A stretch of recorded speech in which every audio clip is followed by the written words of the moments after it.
Dip your feet in this water and watch what happens 20 minutes later. Awesome!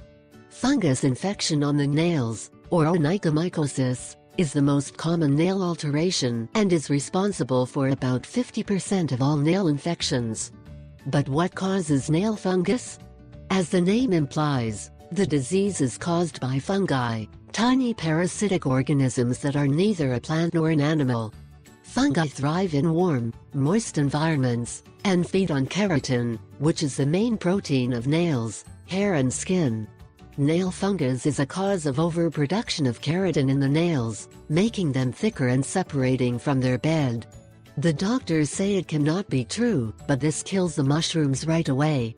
If you notice that you have the infection, you should remain calm as there are very effective natural remedies. All you need to do is immerse your feet in one of the following preparations. 1. Yogurt is one of the best cures for fungal infections that are generated on the fingers and toenails.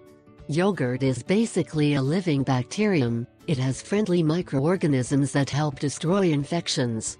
You can dip your feet or simply rub your feet with yogurt and do not touch until it dries. At the end you should rinse with cold water. 2. If you are going to wear closed shoes, you can eliminate potential bacteria using a mixture of 3 parts of sodium bicarbonate for 1 part of cold water. Apply regularly. You should let it air dry. 3. You can also mix hydrogen peroxide with water and immerse your feet in that solution. This eliminates any yeast infection and prevents it from spreading. It is the perfect liquid to destroy fungi and bacteria. Only add 100 milliliters of 3% hydrogen peroxide and 1 liter of distilled water. The feet should remain submerged for 20 minutes.